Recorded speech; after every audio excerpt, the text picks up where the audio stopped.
I said, so how you doing? Shitty. Shit. Like, had we... okay, so we had a... I mean, we had to do our thing. But... hey. I said... I said, you want to drink now, buddy? This man. Damn, man. It's all good. It's all good. And that was all 8 minutes, so we got through a hell of shit. Yeah, we did. You know, we get through it quick. Fuck. But like, goddamn, what we talking about? Being in the gym, they're having too much pride. Eating tensei. Like, damn. And we back. So, but yeah, long story short, man, motherfucking, we had some motherfucking like goddamn topics that we accidentally hit without audio. That's all. Yeah. Don't worry about us. We technical difficulties. I thought I was It's past. all good. I thought I was past fucking up. It's I all thought good. that was the first 5 episodes of us fucking up. I was like, all right, that was a 5. That's all we get. I'm on on point point next. Episode 157. Fuck up. Yo, the day 157 comes out, and yo, I'm gonna look back at this episode like, motherfucker. I'm like, you should have never said shit. We gonna fuck up right on royally too. But I'm nah, it's all fucking good. pissed. It's all good. But yeah, man. we pretty much touched on like working out steadily, training till failure. You had some good tips for motherfuckers though that didn't know, like as far as the training till failure part. Yeah. So what I learned from my brother was that people usually think training till failure just means that. I'm right ahead. Wait, before I even continue, that's another thing too. What's up? When you be coming to the gym high And drunk? Oh my god, what is wrong with me, yo? this nigga is counterproductive. Yo, I really looked at that. I was like, man. This nigga be coming in the gym faded like a motherfucker. Yeah, but I'll be like, if drunk. I put in the work, I'll be all right. don't matter, right? You come in like 2 Chainz. You Like like I'm motherfucking- drunk and high at the same time, drinking champagne on the airplane. Real shit. But like, goddamn, I be thinking like, all right. For example, I've been eating a lot this week, putting down, and I've been having a bubble guts like a motherfucker, eating a lot of these black beans, dog. And drinking protein shakes. So I be feeling like, man, as long as I do most of the right things, ain't I okay? No, because those ain't the right things. Listen. All right, so boom, right. I'm gonna get into that part, but Yeah. Back to the gym portion. All right, cool. Because it's going to slide right into It's gonna that. segue into it. So when you're training for failure, you don't want to just keep going until you just can't go no more. You want to have a specific rep range in mind. So if you're doing bench press, you're doing 3 sets to 15. Right. You know, you want to get to 15. But let's say you fail, max out at 10. You pause for 15 seconds, get back under that bitch, and you try to crank out the last couple more to get to 15. And then you take a 2-minute rest. So I did that Friday, and that was like, and you know me, I don't really sweat too often in the gym. Right. Nigga. I was Splash! nigga, I'm sweaty. It was that's my water bottle. Like, my water. dumb shit. But like, and then when you do that consistently, and again, I also learned that I start eating 4 meals a day from Aaron, pretty much like 3 of my regular meals, and then a smaller meal, like half the portion I would eat regularly before bed or whatnot. So nowadays, I've upped my consumption of protein to like 10 ounces, 2 cups of rice for those 3 meals. So half of that would be 5 ounces and 1 cup of rice. That's good. I do not want to leave the part out because like we had briefly discussed that in the technical difficulty part of things, and I had responded. And I think while I could protect myself by not even saying a lot of the shit I said before, I think it's good information for motherfuckers going through it, right?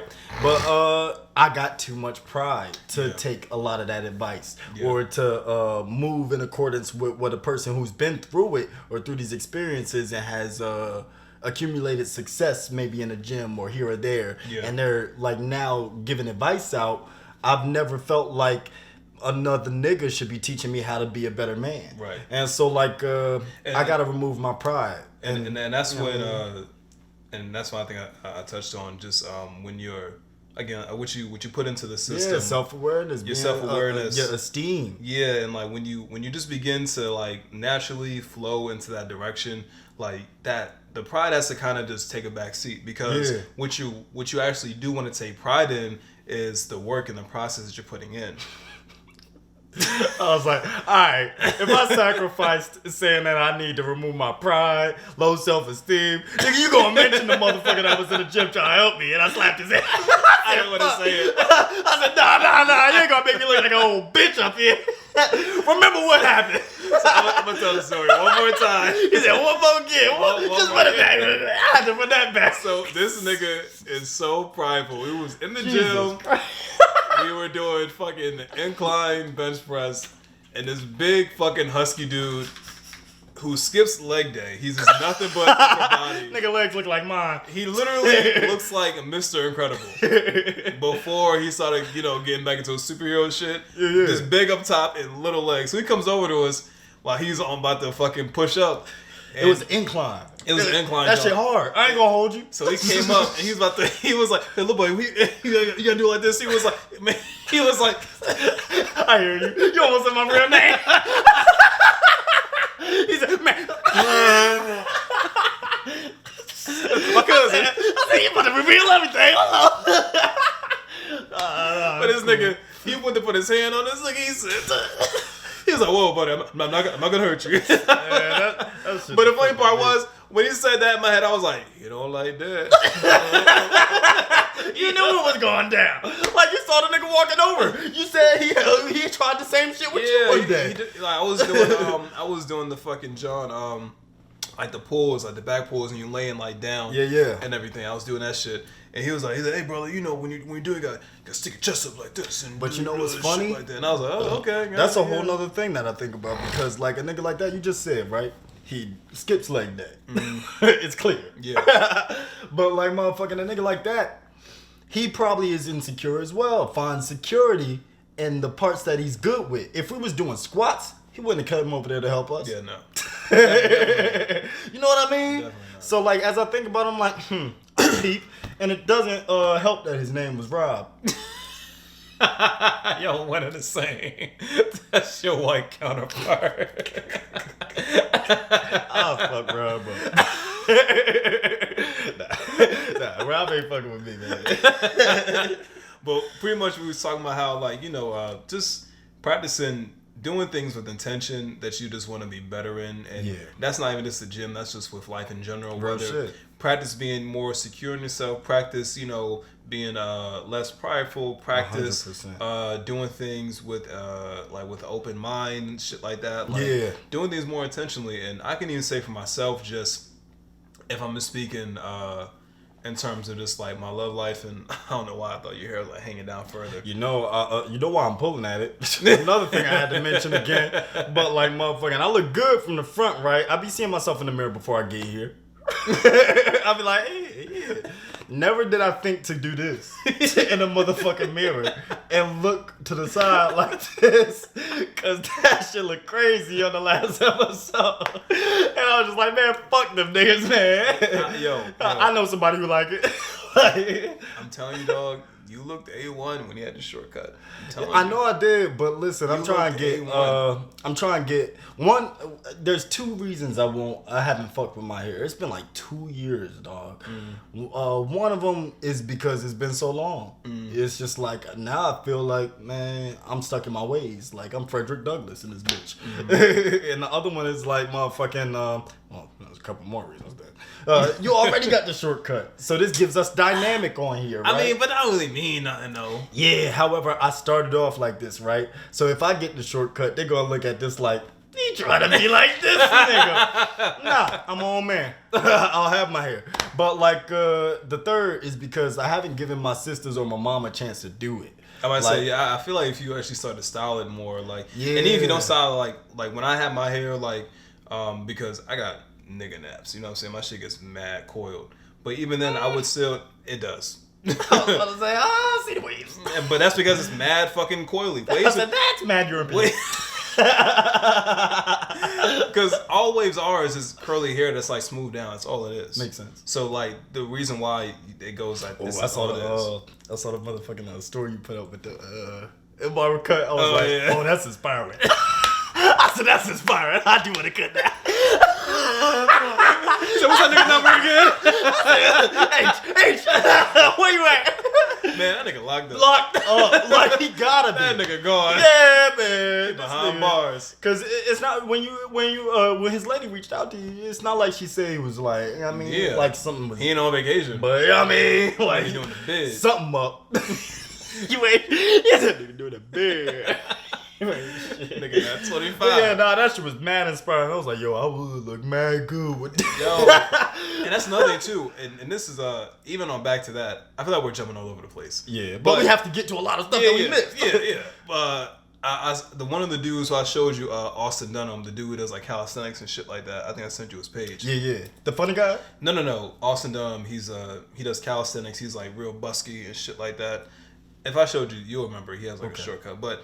I feel like again you and him are like really similar because y'all both have like naturally like good jaw lines. Right.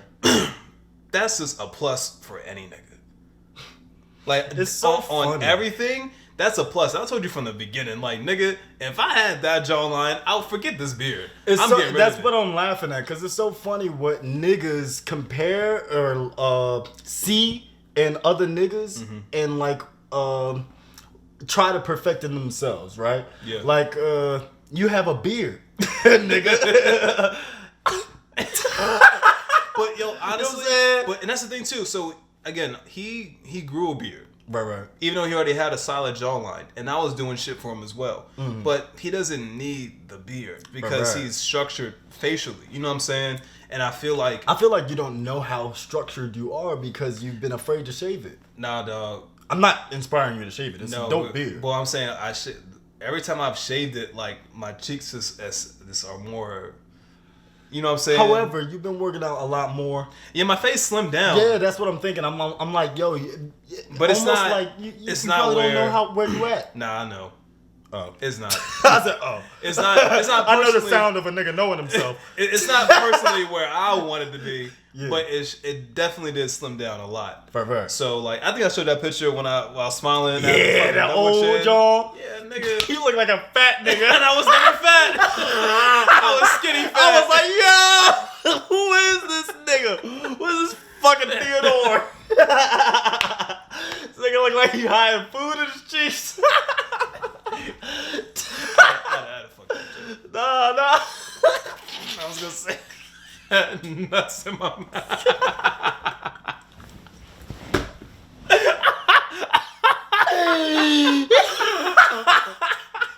This nigga's crazy. Like, motherfucker, I don't remember what the year was that I realized, oh, that beard's coming in, dog. Like, it was before college.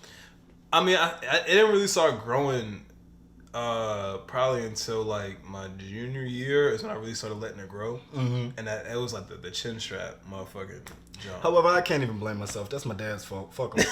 Fuck him. I got pissed at him one day. I was like, yo, Pops, I'm mad at you. He was like, what? He was trying to pick from all the problems, all the mistakes he made. I just said, he said, I ain't seen him in months. What could I have done? He said, nah, but I was just like, nigga, I ain't never getting no fucking beer. He said, oh, you right. You ain't getting none of that. I said, I tried to say 5 o'clock shadow. You ain't never getting none of that. Discourage me some more. So hopefully my grandfather do some justice. I got a little balls fuzz here. Nah, I've been shaving. Some of they growing back right. I saw I think it was like episode 13 was the last episode that before I shaved the stuff that I've been saving for a minute. Yo, like here's the thing, right? Here's what I've come to learn about men and what we have to work on. What's that? As far as physically, because it's all about, obviously we do it for the bitches. Yeah. 100%. And it's alpha shit. Yeah, and what I learned is obviously every guy isn't gonna look the same, but there are guys who look similar to us who are making it work for them, right? So for me, for example, like I look at the niggas who look like me. Right. I look at their head structure, if they have a beard, the bottom, like, because to me, I'm like, okay, that's the lane that I'm in. Makes sense. You need to find the niggas who are your complexion, built like you, and fucking. see, that's where like, the pride comes in. You say, like, there's pride in me everywhere. Mm-hmm. You say complexion, I think I'm black. well, yeah, I mean, obviously, nigga, but you're light skinned. But I don't even see that. You know what I mean? I'm black. Like, motherfucking, I don't be, as a light-skinned motherfucker, I be trying not to see light and dark. Yeah. You know what I mean? I mean, by the end of the day, dog, like, people are always gonna look at you like that anyway. That's what I can't stand. The motherfuckers that do look at me. But that's like the thing, though. We don't even have to feed into it. We don't. I'll tell you how many times I've been called light skin and dark skin. I'm like, first of all, people call me light skin who are darker than me, and people who are light skin, like your complexion, call me dark skin. You know what though? But it does. None of that shit matters. I have so much respect for your mental fortitude because it's just like, with the way I be thinking, everything is like An issue. Yeah, everything's a problem. Everything is a fucking problem, dog. And it's like, with that kind of mindset, it's going to take so long to get past something. It's going to take so long to move forward because it's always something to focus on. It's always a focal issue. A lot of times, really though, it's not even a big deal at all. It's Like, not. It's something I can really just, you know what I mean? But a lot of times, man, I just be like, when I learned back to the I forget the word of it, but when you find like people who look similar to you, over the years I've been told I look like so many different niggas. Usher. I look like Usher. Nowadays people say I look like Michael B. You know what I'm saying? When I have my hair, I look like Odell. But you know what I get? Like all type of shit. I get nigga from 17 again. Who? And it's Zac Efron? Fuck no. It was an original 17 again. Oh, I'm about to that say. the bitches always pull up this stupid. Matter of fact, I'm gonna look it up right now. I don't know. I never seen that movie, but the bitches always show me this nigga, and I'll be like, "Fuck you!" Like, I see him. but you're gonna laugh at me when you see him because it's uncanny, but it's annoying. Like, but why you pull that up? Like, you know, if you're just a guy and you know you're having a hard time trying to find out, you know, what looks good for you. You know what I mean? Like, just find the guys who look really similar to you and just do what the fuck they do. Yeah. That's all. That's really all I'm trying to do. Like, that's the pride in me in the way, you know me. Like, I'm trying to get bigger. Like, if anything, I really now, I'm throwing my secrets out there. But fuck it. I'm gonna be looking good anyway. Yeah. I'm really like trying niggas. I'm trying to fall again into the Michael B category, to the Drake category, like, you know what I'm saying? Man, Niggas like about that. To laugh at me. You found it? I did. Oh shit. Fuck me. And when you find those categories, like, you just gotta. This is what the fuck you look like. You know what I'm saying? So I ain't really complaining about that shit. Nigga. Like, what? I mean, I see it, but. And I be getting that shit a lot. Now, if anything, you look like Keith Powers. I don't know who the fuck that is. See, when niggas come up, I be like, man. But that's the thing, my though. pride come up. But that's the thing, though. This is the thing I learned. When people are saying you look like somebody, you got to take it as a compliment because they're not saying you look ugly. These are attractive people who they saying you look like. Now, see, pride. These are all levels that I have to break through. We're breaking layers right now. Yeah, it is tough. But like, motherfucking, like, I said one of these, I think it was the last episode, I said I still have like a lot of old school bones stuck in me from like the way I came up and shit. So like, you saying I look like another nigga, I don't care what he look like. Bitch, like, I ain't about to say this nigga look good. I ain't about to say like, oh, that's a compliment to me. No, I'm me, bitch. Respect me as me. But I get it. It's really, is that though how you taking it? Like, it's really like not that crazy. Again, it's not that crazy. It's not that deep. Now, it's not that deep. I did, now growing up though, in middle school, I didn't like, and this is before I had a beard. Oh, I already know what you're talking about, Tyler. Nigga said I look like Tyler the Creator, boy. I was like, oh hell no. Oh hell no! Yo. I was like, I'm ugly as fuck. These hoes I look like Tyler. My name ain't Tyler. My name. Oh shit. Dog, man. Oh, I was shit. so happy when I first laid it. I'll never forget this. When it changed to Usher. This is the first time I heard it. Tyler, the creator of Usher. Yo, it was my for my scholarship program. It was like the little ball we was having. Yeah. And we went to I think the West End by the riverfront in Delaware, and it was me and my girlfriend at the time, and we were walking and we were practicing the dance. And one of the ladies, we walked up there together, and she was like, "I'm sorry, man, but you look just like Usher." And I was like, "Huh? New nigga? Better looking nigga?" Yeah, nigga. And ever since, I was getting that for a good 3 more years after that shit.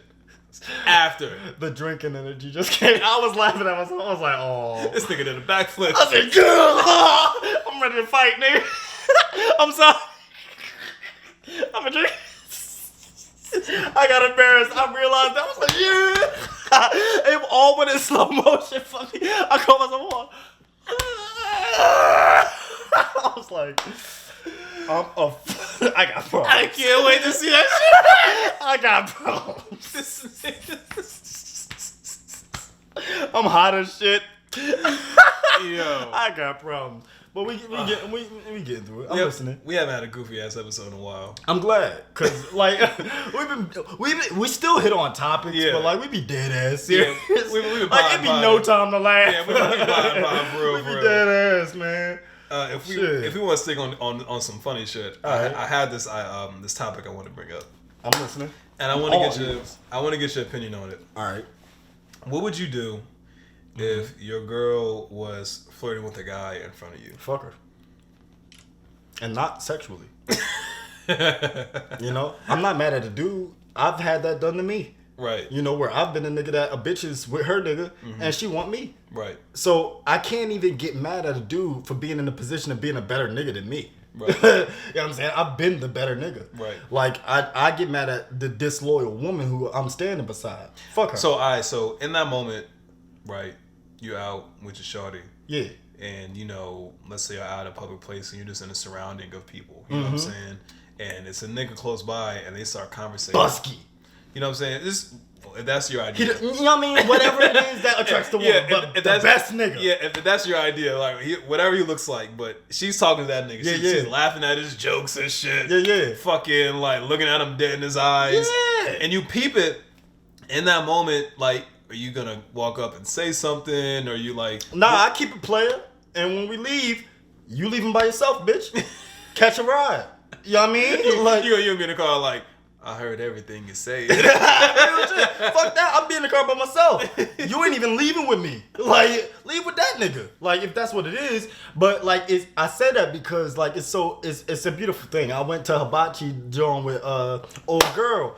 And like, goddamn, you know how it's set up in the city. Like, motherfucking, you go to a hibachi joint, they cook it in front of you. Yeah. All the couples is in front. Yeah. Like, it's sitting together and shit. It's a nice thing. Yeah. I prided myself. It was a real proud moment because like, I already knew that before I took her out, but it was even nice that I took her out and it like was physical motherfucking evidence that like it don't matter who we around or what we around, I'm that nigga. Right. Like, and you mine and I'm yours. Like, I act the same way. Like, I take pride in like, if I'm out with you, I ain't gonna disrespect you. Right. I ain't gonna do you like that. Maybe we already have a understanding that you know what I mean, I can do whatever. You know what I mean? Right. But like, motherfucking, I'm out with you, I ain't gonna disrespect you, baby. These bitches ain't shit. I'm with you. Right. So like you know what I mean, she naturally has the same shit. So you know what I mean, I take pride in that. So it ain't shit to me. If a bitch, you know what I mean, did what you just described to be so, you know what I mean, that ain't the one. But you know what I mean, I had no issues. Like we was out there motherfucking chopping it up, cracking up, kikiing. I didn't even bring my phone out the crib. Like motherfucking whole time, nobody on their phone. We chatting it up. We watching them eat. I mean, we're not watching them eat. You're watching them cook and shit. But yeah, I mean, it's chilling. And of course, there are smaller niggas, bigger niggas, tatted niggas, richer niggas, whoever niggas is around. She don't give a fuck. She with me. Yeah. Like I'm that nigga to her. Like, and so like I don't in the same light, man. Like, if that was the case, then I just know what type time it is. Yeah. That's my answer to that. How about yourself? I would. So hearing the answer, it changed my answer. Good. Well, my obviously, I wouldn't put no onus on the guy. That's his job. Yeah, Like, you know, you can't hate on a game, but don't hate the player, hate the game yeah, type like shit. the booty and the breast. You know what I'm and saying? nothing Yo, how? My bad. Oh, I meant to tap your leg. Niggas are drinking my shit. Give me the cock. Give me the twister. My bad, nigga. But what was I trying to Look, say? I was like, He said we fine. This nigga crazy. No, but what I was about to say. casting couch. Fuck. Dang, bros.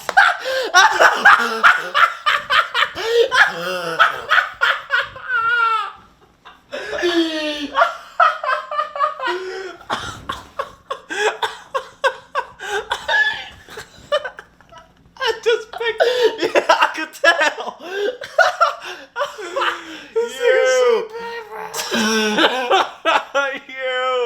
Niggas look it up and get the wrong shit. That's got to be the top of the mind. Yo, most views. Oh, I just did ab day. That shit crazy. I forgot what I was saying, nigga. About the whole flirting thing. Fuck. What I was saying was, goddamn, you know, I was saying how, like, you know, that's the guy's job. You know what I'm saying? Yeah. Like, you can never be mad at the guy for just being can't. a guy. Like, but you gotta be mad at your girl for even entertaining something like that. So, my original thing was like, I make my presence known. You know what I'm saying? Not in that kind of like, yo, like, what's up? More like I'll interject in the conversation. Interact. Yeah. You know what I'm saying? Seem as if you're not insecure about it, right? Yeah, and then because sometimes it's all about like perception, right? So from afar, it may look like that's what's going on, but when you interject yourself in the conversation, you know things could turn differently. I'm about them. You know what I mean? And right, and sometimes like, and even then, like I would even probably still feel that way because I'm like, yo, like you over here talking with a whole other nigga without me. You know what I'm saying? That looks kind of crazy to me. Yeah. You know what I'm saying? So I was trying to figure out like what was even said, like, and even just based off like your body language.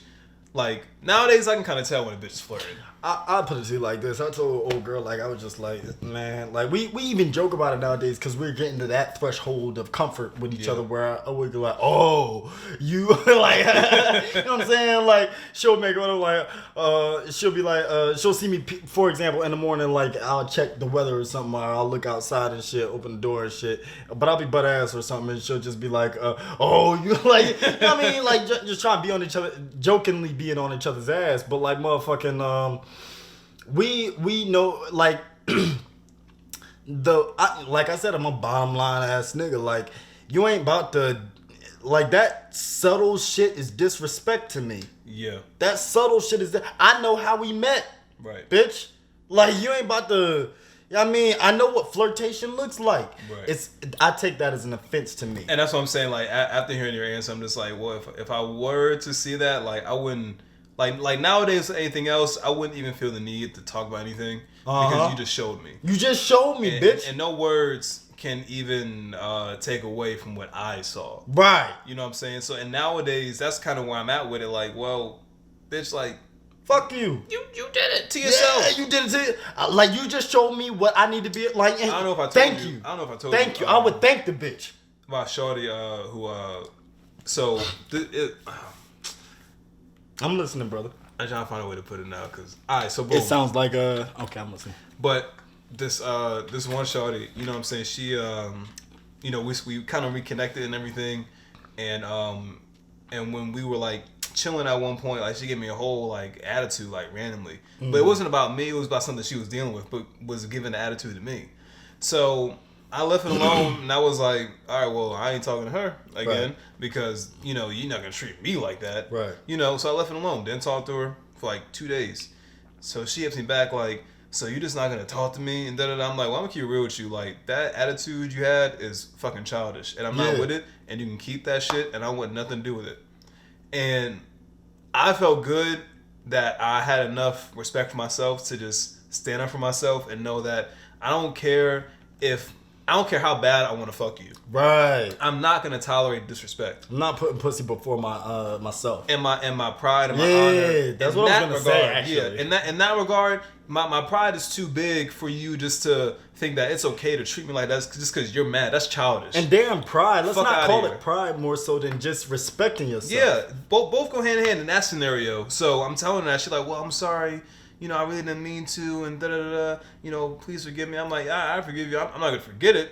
You know, this is a strike. I'm going to move correct. Yeah, I'm move correct now. I forgive this is a strike. This is a strike for you. But you know what I'm saying? So we're supposed to meet the day after.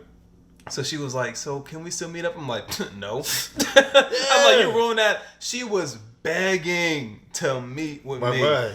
Begging. And that's when I knew. I'm like, man, I've had so many instances like this where women have just like gave me like tests like this and I failed, and I still rewarded them for their shitty behavior. You know what? And I felt this, and this is a time where like and you know me, I'm not usually one for like vindication, but this is one of those moments where I'm just like, man, fuck her. I'm not even trying to. No. You're good. Stay home. I don't want to see you. Opposite end of not feeling, because I like vindication. I like the fuck you feeling and me being right. However, I could be wrong. Right. And it was funny you were saying that because like opposite of that, like I said earlier, I caught myself pushing Shawty away. And she's a good ass woman. She's been great to me. And it's just my own problems that make me not even able to bear like people. Right. And so, like, I have my off days and I have real bad days, man. And, I caught myself having another bad day where I was just pushing her away. I felt it. And, however, if I was being honest with myself, I wanted this woman in my life. I didn't want her to be this good to another nigga. You know what I'm saying? And so, like, I think, you know, there's a balance in that. Like, ultimately, like, it's just, when motherfuckers say it's easy, like, it means that it's easy to see. Like, it's in that scenario that you had just painted. It was easy, for example, like the being out and your girl flirting with another nigga situation. It's easy to spot the flaw in that relationship, right? Just as easy as it is to be in a good situation. Right. If I let it be. You know, I think that's my issue, man. I lots of issues. I could go on all day.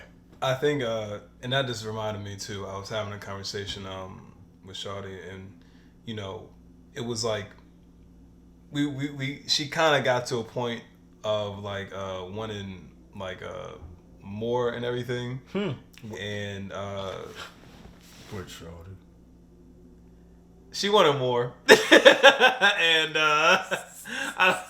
cause I'm sorry. Cause now I'm kind of cautious because she binge watched all the episodes, so I'm just like I don't realize. Shit. I mean, this Shawty. I know who you talking about, nigga. So I'm like, all right, nobody here. I got the nigga back.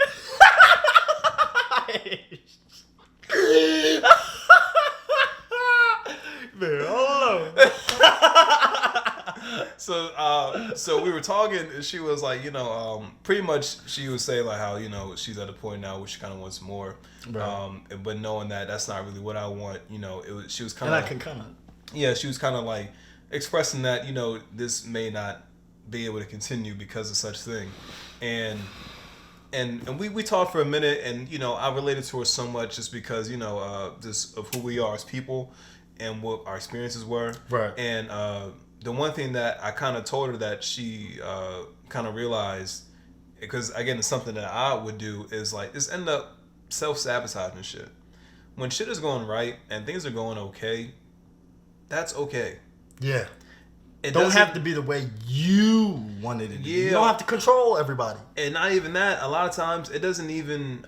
Sometimes we just get so up here in our own heads, and we think that, you know, we just don't really think anything particularly, but we just think negatively, and the situation becomes something that is actually not. It's almost like when motherfucking... And we self-sabotage it, and we ruin it, when a lot of times everything was really just going okay.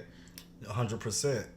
It reminds me of any circumstance where, like, you get what you wanted, not in the way you wanted. Mm-hmm. You know? Like, I had this, and I still do have this, like, profound belief in what I call perfect moments, where I basically daydream my future. Mm-hmm. However, a lot of my daydreams came to life for me. Not in the way that I had planned. Mm-hmm. However, they came true.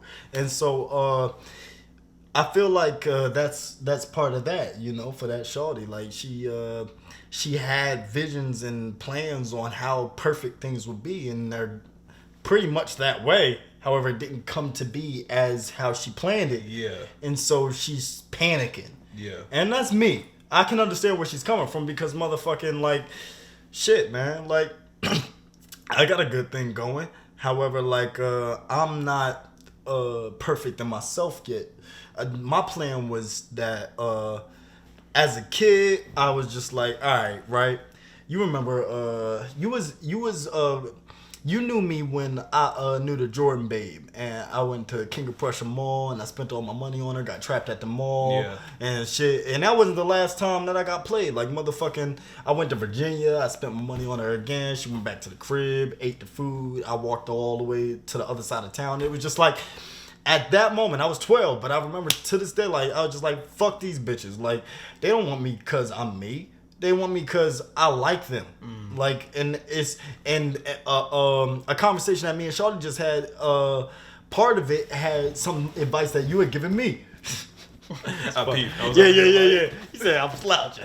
But, like, yes, part of that conversation, and, like, she probably took offense to it. However, like, it had to be said. A lot of my ideology against women comes from me defending myself from hurting, because like we discussed, it's not mine. It's just my turn. Yeah. Like, fuck. And so, like, I really have never wrapped my mind around even spending too much time with a bitch, because, like, I don't have to feel any way about myself if I'm not worried about the niggas you fucked with in the past. Mm-hmm. I'm not worried about who you are and what you do. I fucked many a different kind of bitch. I never cared about who they were or what they did unless I cared about them. Mm-hmm. And so my plan was to never care. And that's my thing. So I feel what you're saying, but for me, it's like, I care about you, but I don't have to care about anything before you. And you know what? I respect that so much. Genuinely, and the only time I can only think of one other time when I ever cared about someone else's past, and that was back when I was a child. This was like one of my first few girlfriends. I was caring so much. But that speaks to it right there. It's childish. Yeah. It's a childish thing to think. And ever since, and when I learned that, you know, you shouldn't really care, because it's just like, if she's with you now, she's with you now. And if it's, again, like you already said, two things I learned. You said one of them already, that, you know, she's not yours. It's only your turn for however long that is. The second thing I learned is, you need to fuck the shit out of her every time you have to. Right, and that's like, the thing too. So now that's in my head. I'm like, I bet I'm gonna enjoy this time with you. We can kick it, have fun, whatever, and I'm gonna fuck this shit out you. That's the beautiful thing. So that way I got something to remember, and you got something to remember too. Like, in the discussion that me and Shorty had, right? She loves our sex life, and she doesn't have to say it. Like, I see it, I know I satisfy you. When I see, you don't have to say it when your body responds. Yeah. When you squirting and stuff. Like when I can make, when I know how to, is there. You know what I'm saying? When I know how to make your body react, like, that's, however, for me, because I've never wrapped my mind around, you've been in a lot more relationships than me. The last woman I was with was a whole virgin. For every one you had, I had 10. You know what I'm saying? Wait, what you talking about? For every one relationship you had, I've had 10. Yeah, true. You know what I'm saying? So, like, I've only had one. That's what I'm saying. You know what I'm saying? So it's just like, dog, like, I've never wrapped my mind around dealing with a woman who's dealt with other niggas. Like, the only woman I've ever committed to was a virgin. I think that speaks again like just what we decided to do. So I've had to learn to say fuck their past because I've had to repeatedly be with somebody. You had to repeatedly say fuck their past. Yeah, and I had to repeatedly be with somebody every single time. Right. You haven't been able to practice that so often. Not with at someone all. that you had to care about. Yeah, in my mind, I was just like, I'm gonna go the rest of my life saying fuck these bitches. So it wasn't until I was on the other end of the spectrum where because I know I got a pass. I had someone caring about everything that I did prior. Yeah, and it was interesting to be on that side because I never thought it really mattered that much. But when you get with somebody who looks at you in that way, they're now comparing themselves. They're now trying to match up to something you had before. They have this sense of dread going on that they don't like match up to something you don't like and everything, and that bleeds into the relationship. And they end up not feeling good about themselves. But a lot of times, that's something that they naturally cause in themselves. You know what's crazy? Now, you're speaking to a nigga. And so here's the thing. At first, when it was happening, like before this individual, it was happening prior because I always had a thing about talking about my past because I never gave myself the opportunity to like just be single enough to get over it. So the next person I was with, I was kind of always like, hey, you know, this is what I went through with this person, da-da-da. And so now, in their head, now they're thinking about my past. But then the most recent one, I really didn't bring it up that often. But because they knew I had a past, an extensive one at that point, now that's what they're caring about. Now it's like, oh, you like this kind of person. You know, I'm trying to do it because I know this is what you like type time. But it's like, no, like, I like you for you. Do the shit that I want you to do because I like you as you. Like, don't bring no one else into this because this is our thing. Yo, niggas need to hear this, right? I almost sabotage myself out of a chance to have somebody that really cares about me, loves me, is loyal to me. That's a very important word because like that shit is rare these days. But like motherfucking like I can sabotage myself out of that just with these feelings just because like I feel insecure to somebody's past or some shit like that. And it's just like it's just how I gotta rearrange my mind because as I hear you speak about these like things that, and I'm aware that I was aware early on after I broke up with my first lady, who's been pretty much my last lady. I was just like, all the problems that I had with myself, I derived them from like the problems she may have with me. Right. So I won't feel any way about myself if I don't commit to any bitch. Right. And if I don't care about, like even me calling a woman a bitch right now, I did not used to do that. Like, but like I totally changed my framework because I was just like, I can't love these motherfuckers. They're going, you know what I mean? I'm me. I can only be me. And there's so many other options out there that I'm not even going to bring myself to the point where I feel like a woman is going, and that goes down to the self-esteem and the love for yourself. I didn't have enough care for myself to think that a woman, or that I deserved to be loyal to or to be loved and stuff like that. That's kind of, you just mentioned a key word right there, deserve. You know what I'm saying? Like, dog, we deserve the best things for ourselves. That's what she told me. We don't have to deprive ourselves of things just because sometimes us or other people might have ruined something before. Right. That was just those moments. You know what I'm saying? And for me, I realized that I deserve to be with somebody who loves me, who appreciates me, who respects me, who allows me just to be myself without any judgment. I deserve someone who's patient, who's kind. I deserve someone who is just naturally a good, well-rounded person. I deserve someone who isn't damaged. I deserve someone who isn't gonna bring chaos to my life. I deserve someone who isn't gonna do me wrong. We deserve these things. But because of our life situations, we end up coming out of things with such a pessimistic mindset that now we're like on edge and on guard, because now it's like, oh, because these people did this or this one person did this, now everyone's likely to do it. When in reality, it's like everyone isn't out to get you, everyone isn't out to hurt you, and when you and again, that's why I always say, and this is why I had to learn the hard way. There's no one. There's only good ones and there's bad ones, and I live by this now. There are plenty of good ones, plenty now, and I'm living it. There are plenty of good ones. But there are just as many bad ones. But when you are well aware of what the bad ones are, you can do a way better job of filtering all that shit out. Where you don't even need to ever deal with that shit ever again. See, and that's where I feel like so much growth is taking place. Y'all gotta understand, man. I feel like there's two sides of this. Like I feel very good about the fact that, and very strengthened in the fact that I can share all this. Like, I can be myself. A lot of people can't do that. Yeah. You know what I'm saying? On the other hand, I'm embarrassed that, like, motherfucking, I have so much growing to do. Mm-hmm. You know? However, like, what you described, I have. And like I said earlier, I caught myself ready to push away. And every other day I have a real issue with this, because it's every day. That time. You know what I'm saying? It's an everyday struggle, my nigga. Like, I felt myself pushing that exact thing away. You know, the love, the loyalty, what I deserve.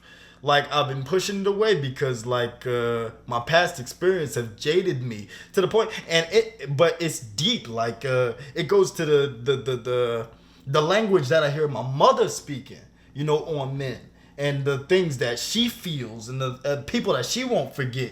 And I really ruled out love. Like, I didn't think I needed it. I didn't think I need people. Cold was the formula. Yeah. You know what I'm saying? But I'm learning as an adult that, like, I mean, you could be that way, but it's not. It's only gonna hurt me. Right. It's only gonna hurt me, and I'm only gonna get colder until the point where I take it out on the world. Mm-hmm. You know what I mean? Yeah. Like, it's a cycle. I've realized, like, if I don't, like, just start feeling better in myself, I take it out on the things outside of me. Mm-hmm. Like, and I don't.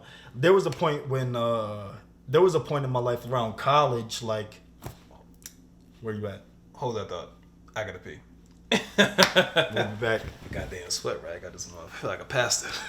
Turn your Bibles to Corinthians. He said, neighbor. Turn to your neighbor. Say, neighbor. Oh, neighbor. God. I forgot. I don't know what the fuck I was talking about.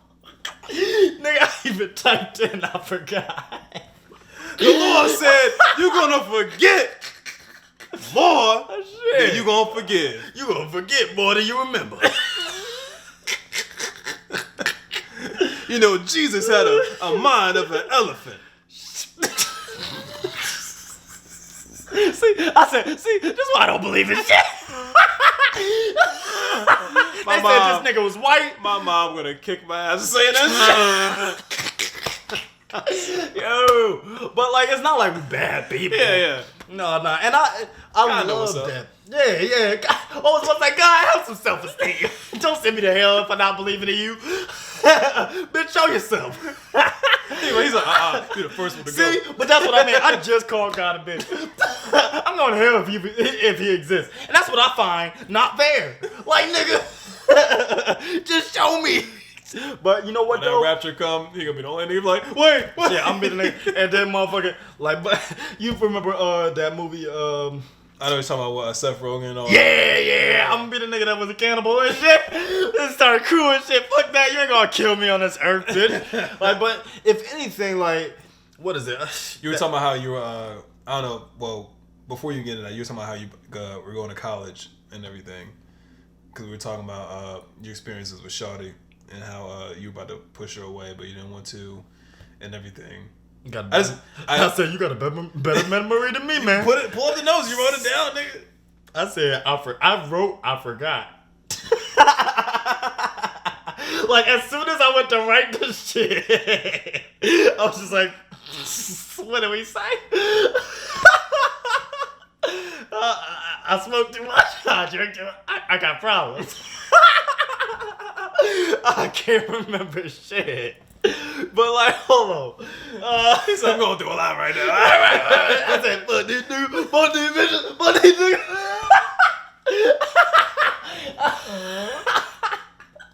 Nah. But I'll tell you.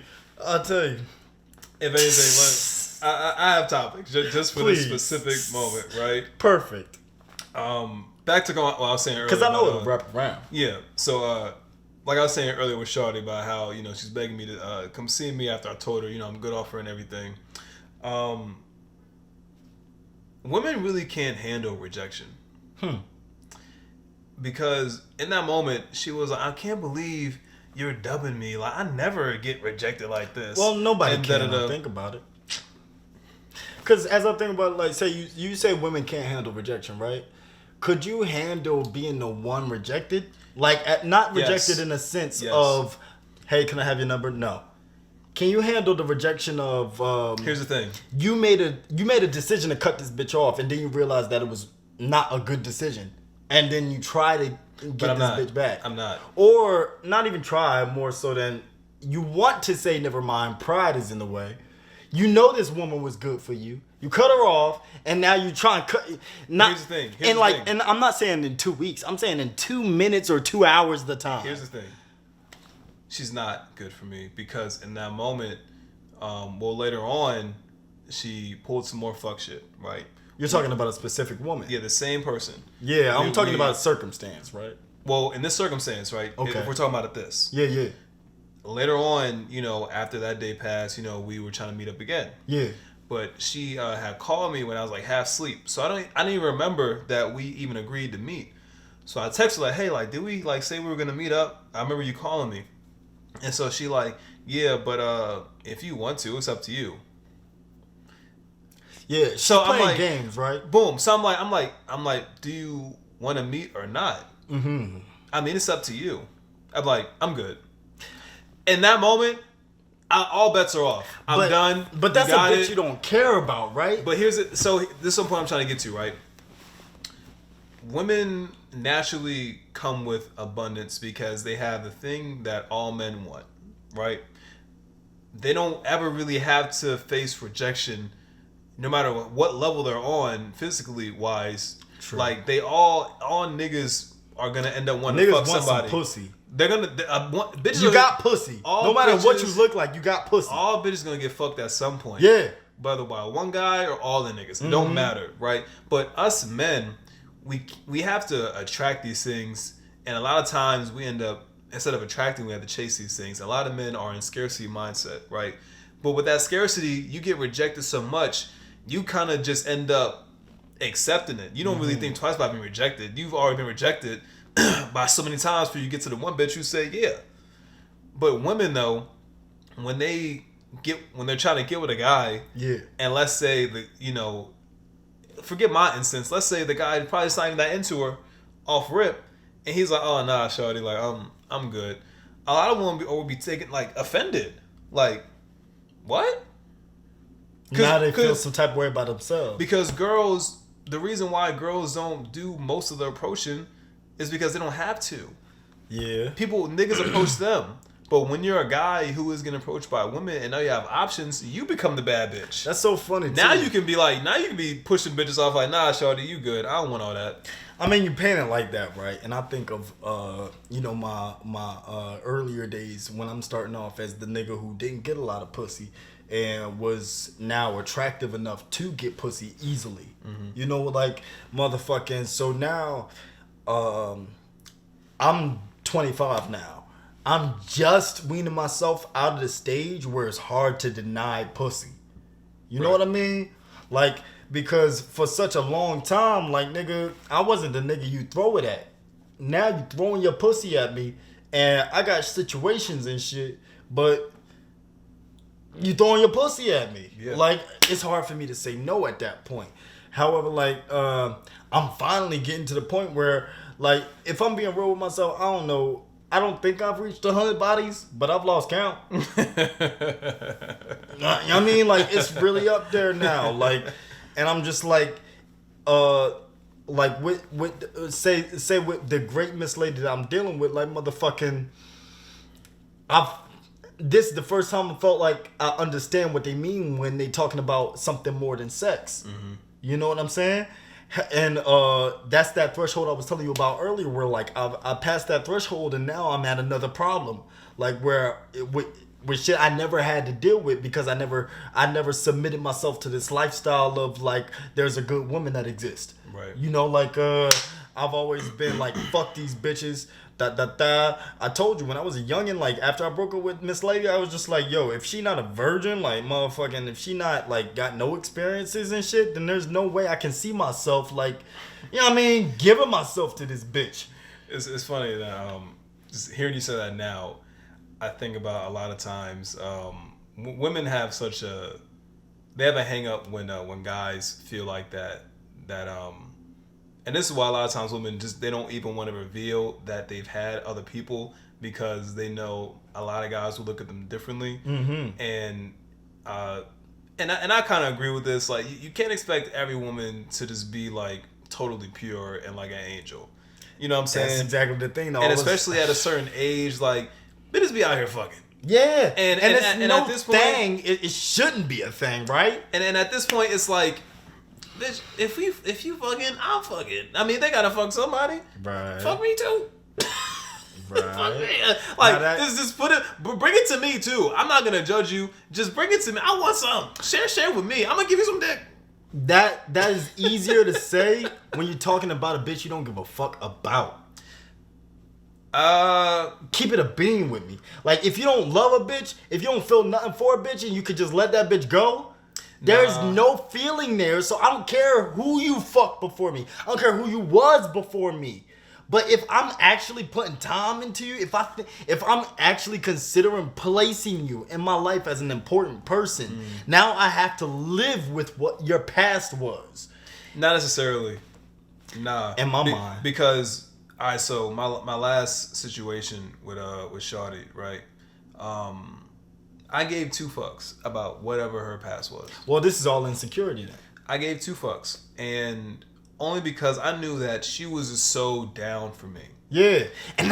And whether or it doesn't matter how it ended and what the troubles we faced in between those times, regardless of all that, she was still down for me.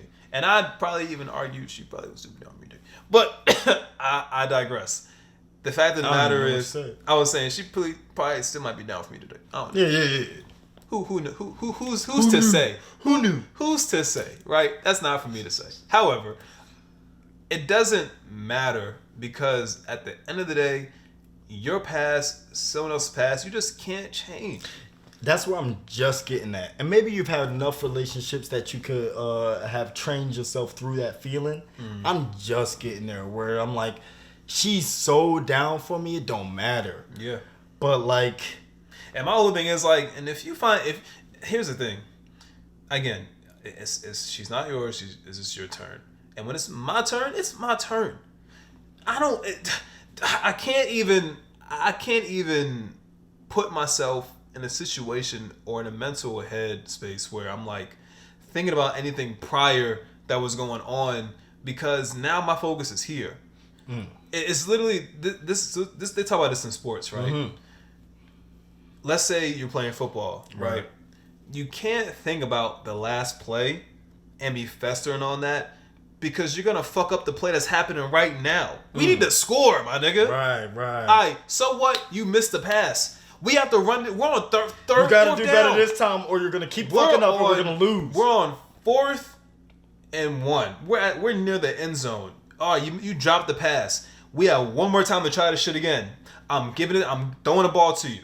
Your job is to catch it. That's it. Yeah. Fuck what happened before. Because if you're thinking about what happened before, now your confidence is shot. Now you question yourself. Now you know if you can catch the ball again. Now you're thinking about the defender. Like your mind is going too many places. Think about the play right now. Run your route. Catch the fucking ball and score.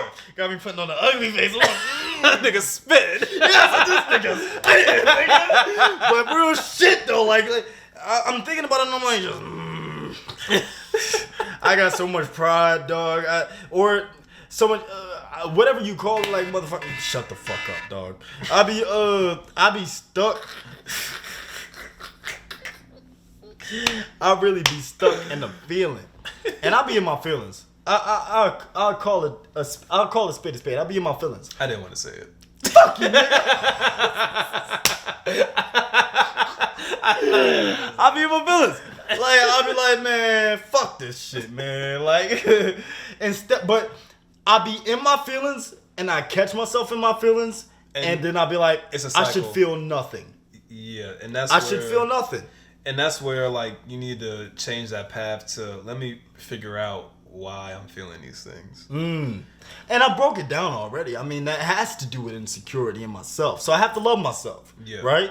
However, it's easier said than done. It's all easier said. It's like I know these things, but to practice it is so much tougher. It's the mental reminders that you have to do for yourself. Like, and we're all works in progress, but the thing that I think... any nigga that's looking at this and judging me, nigga, fuck you, nigga. You would never say this shit in front of the world. Relax. It's okay.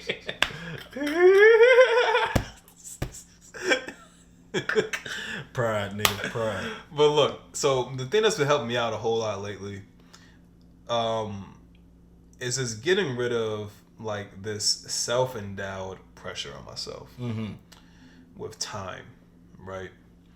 And you speak on time a whole lot. And I realized for myself that when I feel like I have to get shit done in a certain amount of time, a lot of it is just really unrealistic for myself. And it doesn't give me room to fail, to mess up, to grow, to improve, to learn, because I'm so focused on trying to just get it all done as quickly as possible.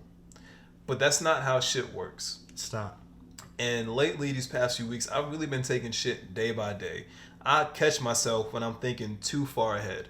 And I'm like, I have to reel it in. Like, I was with Shawty the other weekend, and it was like towards the end of our time, about to be done kicking it. My mind started going. I'm like, I gotta do this next. And she saw me do it. I was just like, I had to stop. And then she was like, you okay? I'm like, I just had to reel it in. Because when my mind is going, then it's anxiety, it's pressure, and it's shit I have to get done. Slow all that shit down, bring it to the present, and know that shit is gonna be working itself out if you're just doing it intentionally. It doesn't have to be super complicated. You don't have to do a million things to try to figure it out. Trust the process. Trust the process, and it's as simple as one or two things. I bet. That's it. Bet. That's it. Bet. Because if it's as simple as trust the process, then I'm going to try. Yeah. See, my problem is trust. You know? This nigga got all the I don't even problems. believe in God. Niggas. What am I going to trust? But you know what, though? Back to that Amazon Prime movie, it had Joaquin. Joaquin, yeah, you know Jacques. I said 22, no kids. But yeah, Joaquin Phoenix in it. Yeah. Really good movie. I'm really gonna send it to you because, like, I feel like that 12-step program that it was going through, and it's a true story too. So those always speak to me, of course. But like, yeah, like, shit. What were you saying? About taking your time and being in the trust the process. Trusting the process, yes. Like that 12-step program that Bull was going through. You ever seen those like newspaper columns that had the comics in them that were strangely drawn characters with big noses and weird faces? Yeah. The political Johns. Right, that with the weird satire jokes. Yeah. That was him. That's his story. However, he was in a wheelchair. He was paraplegic. Couldn't even move his arms really. Like, and so he had drawn that way. He was a cartoonist before, but he drew his characters that way because his hands didn't work the same. Right. And so, of course, the characters looked weird. However, it freed him in a way. And in his 12-step process, he was realizing that one, he was using a lot of excuses as to why he is the way he is, why he's an alcoholic, right? And so, same thing with me. I noticed that I use a lot of excuses. This affected me, that affected me, But bottom line is you got to deal with your shit. You gotta be accountable. You gotta be accountable, and I'm very accountable. However, like looking at the pod, like I talk about a lot of my own problems. That's a lot of accountability that I take. The only reason that the understanding with Shorty has gone as far as it has because I take a lot of accountability for my own problems, and so and I've also communicated them to her. So it's not that I don't. It's more so further in that 12-step process, you have to forgive. And that's a hard thing to do, man. Like his list of people that he wrote in his lifetime that he had to go and see in person and forgive them. And like he also by the end of the process had to forgive himself. Yeah. Like I'm stuck, dog. And you know, it's I think it would be easier to forgive if you had like a base in some sort of faith, because all faiths teach that. But that's why I'm talking about the 12-step process. In said process, dude told him that you have to. It's imperative that you have to have a higher belief in yourself. Because really that's what's really that separates a lot of things for people, is really just what you find belief in. Right. And whether that's Christianity, whether that's, you know, Islam, you know, whatever it is, you just need to have that thing that you can just fall back on. Real that shit. Gives you those principles, those morals, and those values that you can just always rely on, that it's structure there. Real right? shit. And I'm not the most spiritual religious nigga you can meet, obviously. It's okay, dog. But with my background and just going to church and my family, You know what it could do for you. And I still I pray, you know, as much as I can, like, you know what I'm saying, like, I still do those things. Right. But the reason why I'm even able just to have this sort of mentality is just what was instilled in me through those teachings. You know what's funny? I still pray sometimes. It's just a matter of I don't even know who I'm praying to. Like, I have to believe in something. Yeah. And that's where I'm at with shit. Like, motherfucking, it's a process, and I can appreciate. That's why I thanked you earlier. Like, and I also apologized for feeling like I can be a weight. Like, I don't want to hold nobody back. I don't want nobody holding me back. So I don't want to be the weight that holds anybody back. Right. And a lot of times that's what those reinforced thoughts are what keep me thinking that, man, I'd rather be alone. Right. Because, like, I don't want to hold nobody back, nor do I want nobody to hold me back. Right. I don't want to be less than, and I don't want to feel like I have to compete with. Right. So I remember just when you were saying that, when we were sitting there, I was trying to save this topic for the pod. But recently I was watching this one YouTube video of this guy. He was saying, like, the reason a lot of times we feel like we're just so stuck or we're in a rut and we feel like these days are just being like this days consistently, like, and just nothing is really going on. Is because we're not allowing ourselves to go outside of ourselves, right? As simple as, you know, going to a park or going to a city, going to a new state, a new country, giving yourself fresh ideas that's going to allow you to get outside of yourself. Because when you sit inside up here for so long and you isolate yourself, you're going to naturally turn into a pessimistic person. Dog. But when you begin to, like, see the world for what it actually is and know that it's not actually how you view it, you're going to have your own perspective. But when you actually go out and see it, that's going to do more for you than just thinking of everything of how shit should or could be or why it's not or why it isn't. Everything is the way it is. Oh, I'm sorry. Well, I'm saying, like, you know, you just come back rejuvenated. You come back, you know, feeling differently and motivated, or just have, again, fresher ideas in your head, and you're able just to move accordingly with that. Again, if I'm speaking about myself, when I went to Atlanta, like, that shit was just like everything for me. Right. And we talked about it, like how now I'm just like, man, I'm considering moving down there, just in a whole new environment that's changed shit up. You know, me even going to New York a few times by myself, that always, like, just gets my head out of myself. Because I'm in a city, now I'm around people, now I'm seeing this, I'm seeing that, I'm going, I'm eating here, like, it's a lot. So in those times, you got to just be like, man, like, instead of just being in your own head, instead of just being, again, in your own walls, physically and mentally, you have to step outside of those things to allow other things in. Listen, a shark in a shark tank will only grow about 8 inches more, whereas a shark in the ocean will grow 8 feet more. And it's all about the environment, right? Yep. So like, I was booking the tickets to like a soccer game. I don't even watch soccer. I just wanted me and Shawty to get out. To do something. You know what I'm saying? This was the day after we went to the Habaji John. Motherfucking, of course, we had a great time there. End of the night, of course, I thought back and found problems there. But like, we had a great time while we was in the setting. It's just like, as I'm booking the tickets for the soccer game, I'm just thinking of all these scenarios that I can't control. And I'm just like, fuck it. I didn't book those tickets. Yeah. Because like, I can't control everything. And so, But you gotta let that shit go, though. I gotta let it go because it's holding my life back, dog. And I'm listening to you speak, and it's just like, I'm rewind back to the day before we was going to record and shit, and I'm just like, this is part of why I don't like. These are very therapeutic sessions for me, like having these discussions and stuff. And of course, camera or not, we'd had these discussions. However, like now that I'm sharing it with yourself and an audience, it's like I have to be.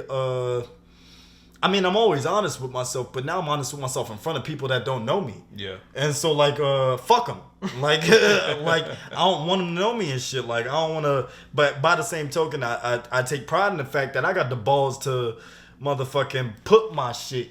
You know what I mean? Right. Like just be myself. Like, and a lot of niggas can't speak to their real mind. And so, yeah, it's a double-edged sword, but I'm working on it. And you know, and we've talked about, you know, your thing with control, you know, a few times before. But dog, like really, I'm telling you, it's you feel a whole lot more freer when you just focus on the things you can control. Mm-hmm. I hate learning from other people. But I'm gonna have to. Y'all niggas know better than me. But that's the thing, dog. Like, yo, this goes just to just going outside of yourself. Yeah. Like, we don't know everything. I'm not the best at everything. And neither am I. And no one is. No Yeah. one is in this world. Listen. Heed this. If there's anything you can ever take away from anything I fucking say, heed this one thing: that literally life is just what the fuck you make it. It is. You can make it as hard as you want it, or you can make it as easy as you want And it. I was ready for that too. You choose. I'm gonna make it hard. I'm gonna be the hardest nigga in life. I'm gonna go through everything. Yo, I used to want more scars. Like, I was the dumb nigga who wanted more scars, who wanted to go through more shit just so I could have more to say. More to talk about. More content for my music. Here's the thing. Here's the thing, right? First of all, that's crazy. Secondly, I'm crazy, nigga. Secondly, right?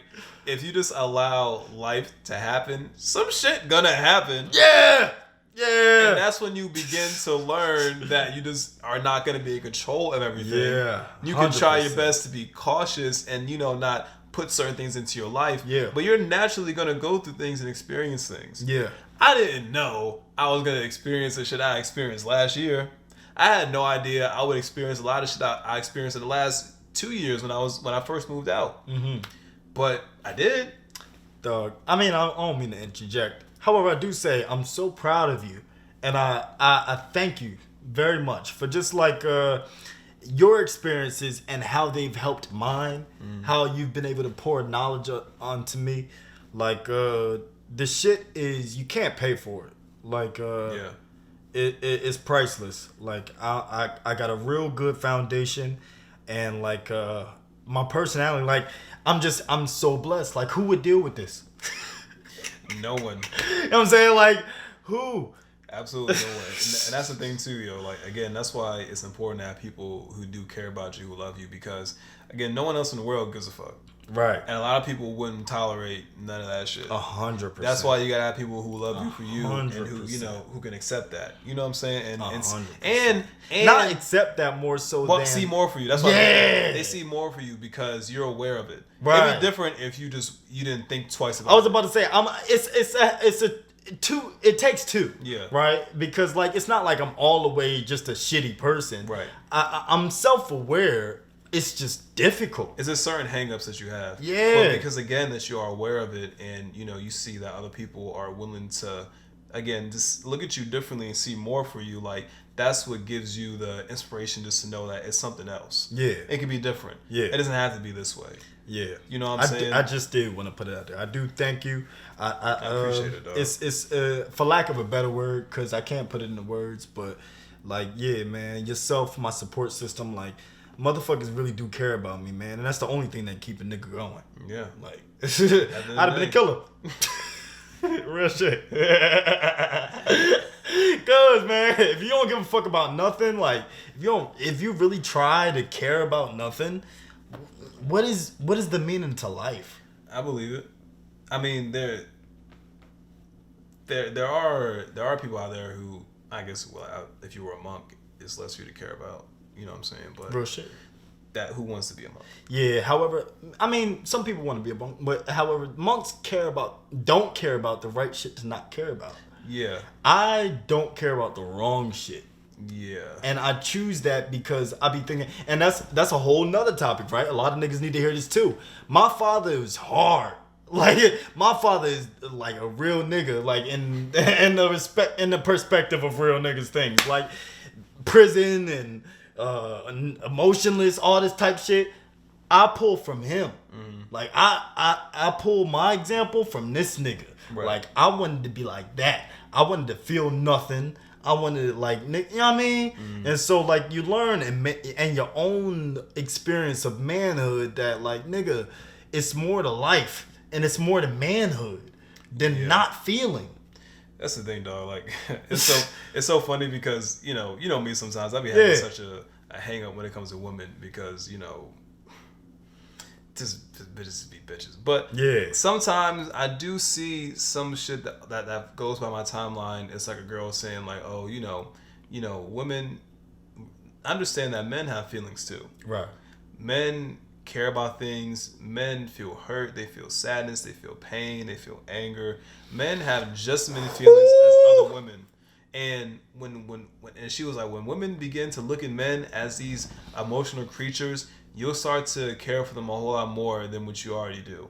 And I felt so good hearing another woman say that, because not only have I experienced women not giving a fuck, but women out their mouths have said before that they just didn't give a fuck about niggas because they felt like the niggas didn't give a fuck about them. Yeah, or they didn't feel anything. They just thought guys don't have feelings because we don't express them all the time.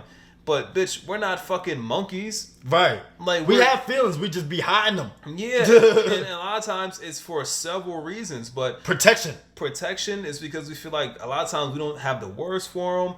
Like, again, as men, we just bear a lot. It's weak. It is. It really is. Now, that's to say not to express everything to everyone, but when it comes time to say how you feel, it's always best to communicate it as best as you can. You know what? And it comes and that strength in knowing how you feel and respecting yourself enough to know that you can express that. We just we slipped into a topic that I was thinking about, and I was just like, the sins of the father, man. My family left my dad. He didn't leave us. Like, we left my pops because he was getting bad for the family. You know what I'm saying? Like, so it's just like thinking about that.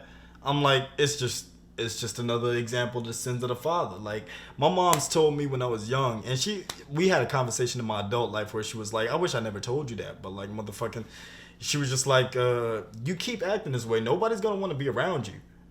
And it was just like, well, fuck them then. For me, as a kid, like, fuck them then. Y'all don't want to deal with me, then I don't want to deal with you. But like, it's some real shit where it's like, you gotta improve yourself, man. Nobody's gonna want to deal with that. That's not their problems. Yeah. You know what I'm saying? And you don't even need to be Jesus. You just need to be well-rounded and balanced and just be like, okay. Like I said, for me, one of the things that I lean on so much is, you mentioned it, forgiveness. Times myself, I'm rethinking and reliving shit that happened that I just did not like, and I have to legitimately stop myself and say, like, no, that's all in the past. Right. and forgive myself all over again, because like it's shit that you just didn't know, that you wish didn't happen. You could have did something differently. You gotta let that shit go. Forgiving yourself is the biggest part of that, because dog, you gotta let it go. You gotta let it go, dog. Oh my God. You have to let it go. and the forgiveness can't even be for when you forgive others. It can't even be for like when I think forgive of the, you for you. Yeah, I was about to say, when I think of the motherfuckers that I have to forgive, I more so want them to ask for my forgiveness. But a lot of times it does. That shit is just, again, that's It's a pride supposed thing. to be for me. Yeah, it's supposed to be for you. And a lot of times I can't expect others to take accountability. we may not ever even get an apology from Right. people who we feel like we deserve an apology from. But what matters is you still have to forgive them and yourself, and remove. That's the thing too. Remove yourself. Right. And practice this thing. And I know, again, for me, like And it's so crazy because we're removed physically. Yeah. We're already, literally, we're sitting in a spot that's not in any of the situations that we were scarred by. Yep. However, we carry it. like, exactly. We carry it. Right here. And That shit crazy. I remember my dad, he preached about forgiveness, and I never forgot this. He talked about how, forgiveness allows you to clean up yourself. If your mind was a room, you not forgiving is just all this dirty clothes in your room, the trash piling up, your bed not made, like it's stuff everywhere. It's a dirty room. Forgiveness allows you to clear these things out to make space for new things. 100%. To allow yourself to just feel a little. You know how it feels when you clean up your house, your room, and it's just like you You're feel ready to do your thing. you just feel more relaxed in that Yeah, peace, because stuff isn't just cluttered. Like your mind is cluttered. I can move forward creatively and everything. You're able to just move freely, and that's what forgiveness does. It takes all that out of there. It takes it all out. That's crazy, man. Like, motherfucking shit. Gotta clean up my life. However, like, motherfucking, I'm only discussing this motherfucking because, like, motherfucking, I'm going through it, but it's also, It's a process. yeah, it's in the process. I'm healing and shit, for lack of a better word. And motherfucking, so as I share this shit, I'm probably better now as you watch it. But motherfucking, like, nigga, it takes working through. And it's just like, say I'm watching you and say I'm spotting you do your sets on a bench press. Like, motherfucking, it's easier to watch than to do, nigga. You know what I'm saying? Yeah. Like, and so, I mean, y'all seeing me go through this shit. Y'all ain't doing it yourselves, nigga. So don't judge me, nigga. That's the thing, though. Like, everybody be going through shit. Right. And really, like, and that's another thing I be having to consider. Because that's where my care stops. I be forgetting everybody else goes through shit who's outside of my life. But when I remember that, I'm like, I have to give people grace. I have to allow people that grace, because whatever it is that they're going through, like, it's not for me to begin to add on to that or judge them, because they're probably in a space where they're just not doing the best. Yeah. And it shows in a lot of different ways for some people. And I'll even say for Shawty, who I cut off, you know what I'm saying, whatever she might have been going through, I don't want to be a part of it, but I also respect... Because that's not your fault. Right, but I also respect her and myself enough to know that, like, you need to take care of that. For you, not for me. Not for me, because it doesn't matter, because you're not so important in my life, but I respect you enough as a human being. Even if you were. I respect you enough as a human being that you need to go over there and handle that. Real because shit. the same way I had to go over here and handle what I had to handle, it has to be like that for everybody. I am aware that if I don't handle these things, I'll be stuck at them. They have to get handled. You know what I'm saying? Like, If it's and that's another thing too. And we've been going for a while, but that's another thing that allowed me to kind of like take pressure off myself, is that I started in this way thinking inwardly about the things that I can start handling for myself. Things, again, that what you are in control of. That I can control. I can control how I regulate my emotions. I can control how I think. I can control where I put my energy and my focus towards. I can control what I can consume. I can control who I talk to, who I don't talk to. Like I'm in control of these things. And when I reeled it in that way, I was like, everything is okay. That was always my battle, though. What I'm in control of and what is reality. Like, what's the truth? and what I'm in control of. I can control set and this, that, so on and so forth. However, like I always chose a more pessimistic side of reality to be the reality, and so like goddamn, and we are aware that what you will what you want and shit type shit. So like it's a double-edged sword. So we working. Yeah. And like I said, we've been going for a minute. But Yeah, I was about to say, you got any more topics, nigga? I do. I have one more that I wanted to get into. And I don't know how long we've been going for. But I ain't tripping. Yeah. Because lately our episode's been shorter. Yeah, we've been consistent, but I feel like this is one that, like we used to do, have a long ass fight. You know what I'm saying? If you're still here. And we had a couple laughs, nigga. Appreciate it. If you're still here, I respect you for that shit. I appreciate it. You better be, nigga. You keep learn watching. something. Learn you something. Keep watching, because when we start getting, fucking real paid for this shit. You could definitely learn you something. That watch time is going to be important. Real shit. So, appreciate it. So, you heard about Kendrick, right? Learn me something. The GOAT is retiring. I respect it. I'm quite sad. I respect it because I'm quite sad about this. I didn't hear about that. How did you hear about that? It was trending on Twitter. And he said it out the horse's mouth? He wrote a letter to the fans. I'm gonna read it to you. He wrote a letter to the fans, pretty much telling them, like, I'm gonna read it. Here you go.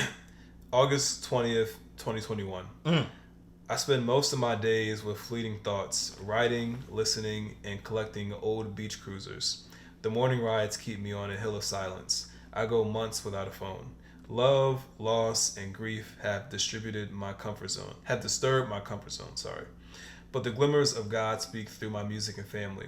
While the world around me evolves, I reflect on what matters the most, the life in which my words will land next. As I produce my final TDE album, I feel joy to have been a part of such cultural imprint after 17 years. The struggles, the success, and most importantly, the brotherhood. May the Most High continue to use Top Dog as a vessel for candid creators. As I continue to pursue my life's calling, there's beauty in completion and always faith in the unknown. Thank you for keeping me in your thoughts. I pray for you all. See you soon enough. See you soon enough. I'll tell you, as a motherfucker who does the same kind of art, he's not retired. It's just more so in the idea of the mainstream. It's over for that. Mm-hmm. You know how Lauryn Hill was retired and just featured in the Nas song? Mm-hmm. That shit doesn't leave you. Yeah. You are not done with the art. It's just a matter of the business. And we as artists get so stuck in the mind frame that there's only one form of art that we have to commit to. There's so many ways we want to just express ourselves. Yeah. I'm familiar with that. Right. Yeah. And like, I'm not just speaking of artists as writers. Like, expression is art. Yeah. And this is art. Right. Like, so we want to express ourselves in different mediums, and we get so stuck. And I can see how easy it is to get stuck in the mind frame of rap is the only medium in which you could express yourself through when you made so much money out of it. Yeah. So, like, but I think it's a wise choice. He's not retired. We're going to hear from Kendrick again. Yeah, I mean, because it's in him to write. I definitely see him pulling like an Andre, like, popping up on some amazing, exactly, and that's kind of what inspires all me. The songs, like, that's what inspires me, nigga. And look, listen, like, I'm nobody right now, right? Like, I don't mean to say what inspires me as in I think I'm all high and mighty. I just, if there's anywhere where I have confidence in, it's my skills, nigga. And so, like, motherfucking, I know I can write. I know I can rap. It's what I love to do. It's just when you start to do it and it's not for yourself anymore, it feels different. Yeah. You do it for different reasons, and it's like, I can understand them. I'm there now, and I'm not even famous like motherfucking. Yeah. It really did something to me because what artists do you know gave you 4 classic albums like that? Right. And can just be like, yo, this it. Like, that's where my head first went. I'm like, from Section 80 to Damn, that nigga, who would have thought? Like, as an artist, or not even as an artist. Let me think outside of it. Just as a person, What more can you say? What more can I say? I mean, I think, well, here's the thing, right? So you even have remember J. Cole was flirting with the idea of retiring back when Damn dropped that year, like 2017, and shit like that, and it came back 2 albums since. I mean, because you said flirting with the idea, and it was like he was gone for a minute. He was doing the features and whatnot, like gone for a minute. Niggas can't get rid of this shit. This is what you do, nigga. And right, and so my thing is like, but I feel like with Kendrick though, I feel like he's the type to mean it. Cause here's why, right? Because here's the thing, and this is why I say this, right? Because you've had, I'll give you two parallels. Yeah. You've had again like the Cole, and you had a Jay-Z. They both announced retirement in their own way, and then both came back like they never said it, right? But then you have a nigga like an Andre, who just did the Love Below. You never heard from this nigga single wise and his own personal shit ever again. Right. You never got another Andre album, and you never will. I'm gonna put it to you like this. And I feel like Kendrick is kind of being that same lane, like, nigga, I gave you more than that, and things that are that actually are timeless. And this last thing is gonna be right with those. I'm gonna put it to you like this. Who thought they would see Tyson box again? Nobody. When you know your hands work, there is always a time you could get back into it. Yeah. These niggas aren't retired. They just don't feel like it. They don't have nothing more to say. I know it. Like, it's like, as confident as Mike Tyson is in his hands, I'm confident in my verbal. Niggas know when they can rap. Like, motherfucking, it's a skill. Like, you know when you better than niggas. Like, I feel like two things could be true though. Yeah, only at a time though. As much like, as you may not want to like do it anymore, and as confident as you are in it, and you just don't, you feel like you're doing it for the wrong reasons, you may just also, like you said, like you just get to a point where it's like Kendrick don't have a reason to rap right now. He said everything that's happening now. Yeah. You know what I mean? He doesn't have nothing to say.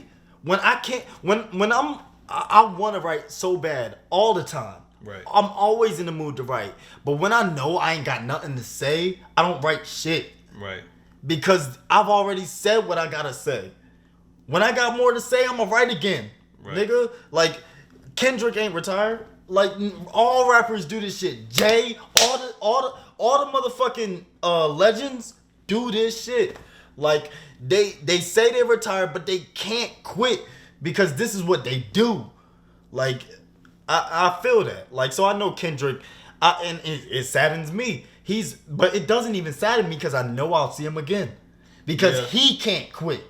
He can't quit. He wouldn't post. He the type of nigga, he hasn't posted. What has he posted? Nothing. So if he posted this, I know I'm going to see this nigga again. You know what I mean? Like, you know what I'm saying? Like, this is marketing, my nigga. I think that, and I agree with you, I think that when it comes to the Kendrick though, like, and again, I compare. I don't mean to sound so passionate. No, you're, because it's good you're passionate. You love this shit. You know what I'm saying? And I do too. I compare him so much to Andre because the GOAT. Right. And I remember an interview he did, and he answered, why he'd stopped rapping, and he was like, he pretty much said, I didn't want to be one of these old head rappers. Like, I didn't want to be one of these old guys still out here rapping and stuff like that. That was a bullshit ass response, Andre. I don't fuck with that. And he was like, pretty much saying like, hip hop and rap is a young man's sport. And he was that like, was a bitch ass response. He said, I would feel weird trying to fit in with these new styles and the stuff that they're doing. I can appreciate and love what they're doing, but I can know that's not for me. And see, I love Andre, right? He even inspired my path, but that was a bitch ass response. Because like motherfucking, to say it's a young man's game and shit, Jay is 50 something. Yeah. And he's still putting out hits. Nas, he's still and it ain't even about hits more so than your impact, it's nigga. Quality.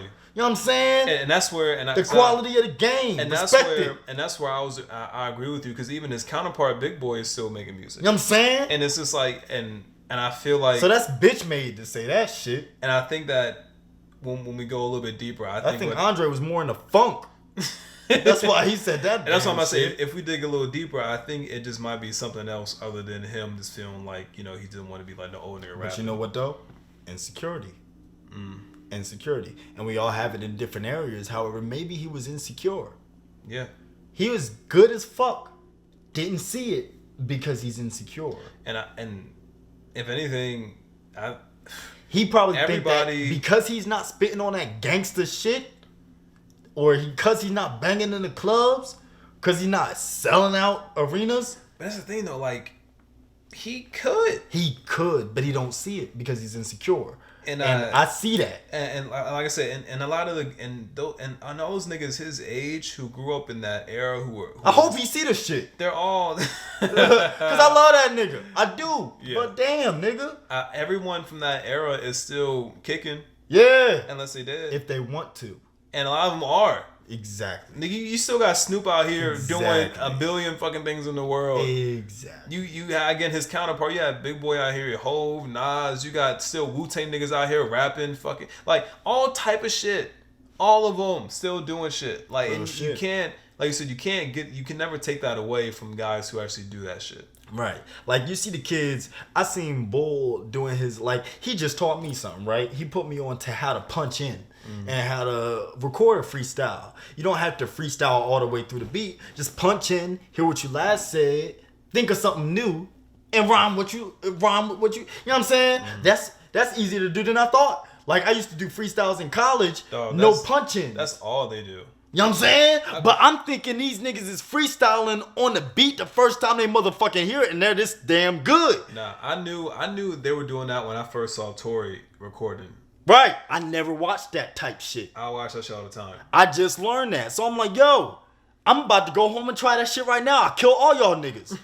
Because like motherfucking, but in the mind of somebody who's trying to stick to a form of classic, right? The what you know. Not trying to, I'm old school, right? So I'm familiar with the feeling of not even wanting to try none of the new shit because you know what the formula was, and that was the formula or that was the standard for what a real nigga was. Mm-hmm. And so you stood to that standard, but now niggas is doing the Tekashi, niggas is doing this and doing that, and they making millions. And now it's just like, man, fuck this shit. Ain't nobody real. So I can see how Kendrick, how Andre, how all these niggas feel, but it's just like, dog, like there's a space for you. Yeah. There's a space for you. And like, especially nowadays, like when you just have so many different styles of all this shit. Like there's no reason why you could have never fit in this. Hip hop has evolved, nigga. Like he's given birth to all these niggas from Kendrick to Cole to Childish Gambino, the Chance the Rapper, nigga, to me, to everybody. He's inspired. So many of these rappers have inspired. When I first heard The Love Below, think I'm in love. Like that thing top to bottom. It told.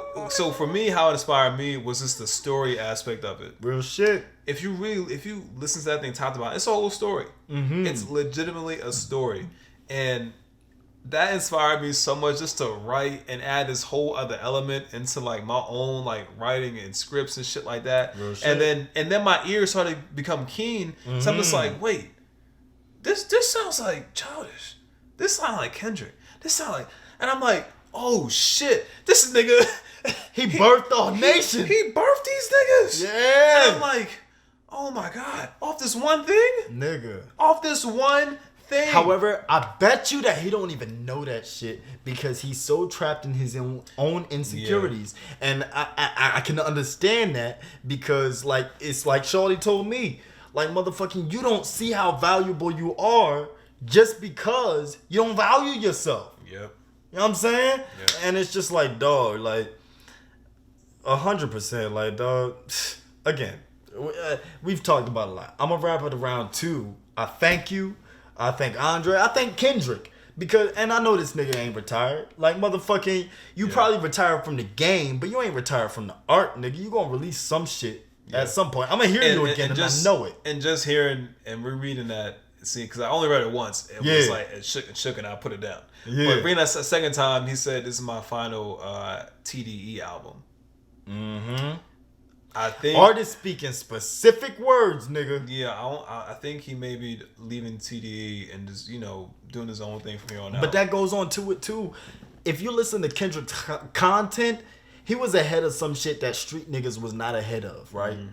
And so being in the business with street niggas, like, he's ascended beyond the streets. Yeah.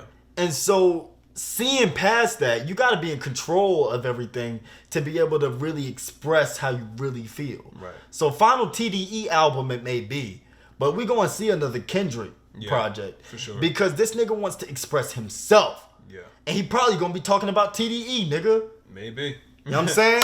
So. But my thing was, before we leave it, like, I'm like, man, he can't retire before him and Cole give us an album. Fuck all that shit, nigga. Y'all said it. Y'all said it, and we have not forgotten. Fuck you, me retire. What the fuck? I'll tell you this. One of them is in contention of that. I mean, both of them support each other. One of them knows who's better. Who do you think?